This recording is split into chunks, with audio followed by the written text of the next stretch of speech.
বাসায় মেহমান আসলে টুকটাক কিন্তু বাজার সদা লেগেই থাকে। আসসালামু আলাইকুম, আপনারা সকলে কেমন আছেন? আশা করি সকলে অনেক ভালো আছেন। তো এই যে আমি কিন্তু আম্মারা আসার উদ্দেশ্যে বাজার করা হয় নাই। তো আজকে সরাসরি আব্বা আম্মা সবাইকে নিয়েই বাজারে গেছি। তো আমার বাজার করা দেখে আমার আব্বা আম্মা বারবার বলতেছে এত টাকা খরচ করো না, এত বাজার করো না। তো যাই হোক, আমরাও কিন্তু নর্মালি বাসায় খুব একটা খারাপ খাই এমনটা না। হয়তোবা মানুষ আসলে একটু বেশি করি বা একবার করলে দেখা যায় 15 দিন 1 মাস আর বাজার করতে হয় না। তো মোটামুটি 15 দিন আগে বাজার করেছিলাম, তারপরে আবার আজকে করতেছি, কারণ বাসায় মেহমান ওই তো বললাম মাসে একবার দুবার আসেই। তো এই জন্য মেহমান আসলে আমার বাজার করাটা বেশি পড়ে। তো বাজার থেকে একটা ইলিশ, একটা রুই, গরুর কলিজা, তো ইলিশ মাছ, তো টুকটাক অনেক কিছু কেনাকাটা হয়েছে।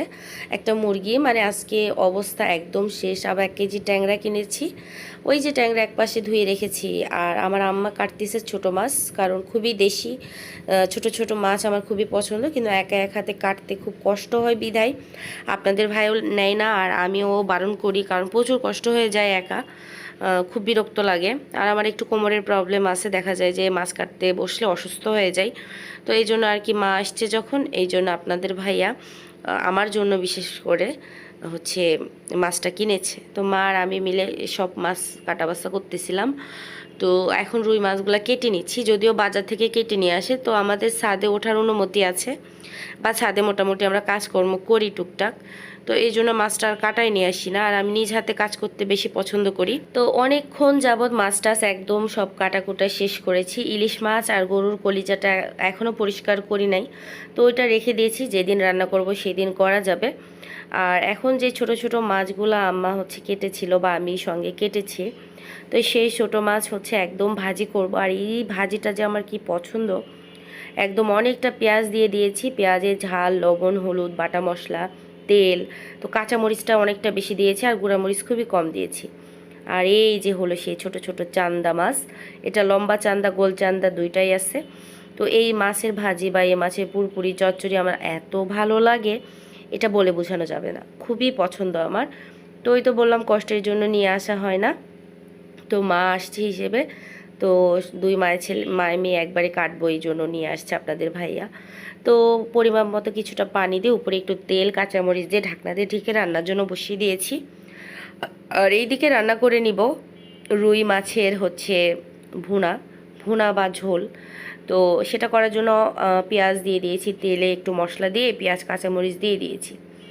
তো দিয়ে দেওয়ার পর ভালোভাবে একটু ব্রাউন কালার হয়ে আসলে এখানে এখন মশলা দিয়ে দেবো, ঝাল, হলুদ, লবণ, বাটা মশলা, তারপরে কিছুটা পানি দিয়ে ভালোভাবে কষিয়ে নিব।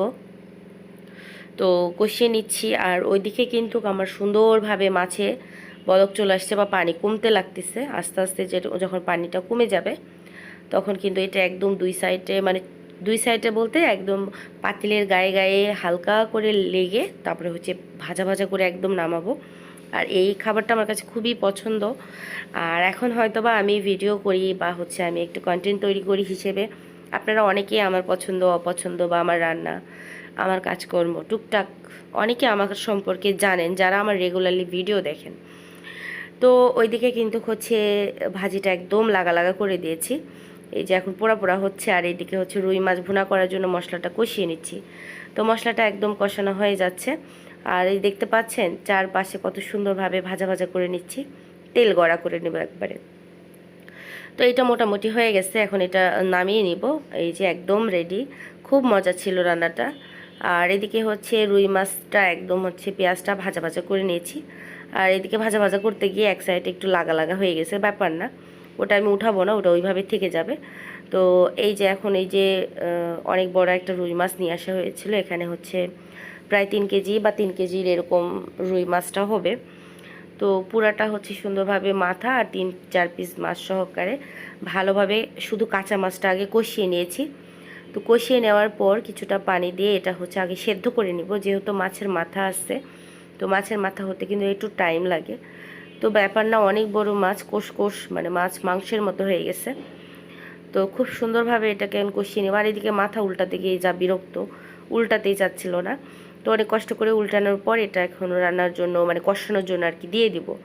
তো এই যে একদম ঝোলটা শুকে গেছে, মানে কষানো একদম কমপ্লিট। তারপরে ঝোলের পানি দিয়ে দিয়েছি, লবণ দিয়ে টালা জিরা গুঁড়া দিয়ে নামিয়ে নিয়েছি। তো আজকের ভিডিও এই পর্যন্ত, দেখা হচ্ছে নেক্সট ভিডিওতে। আল্লাহ হাফেজ, আসসালামু আলাইকুম।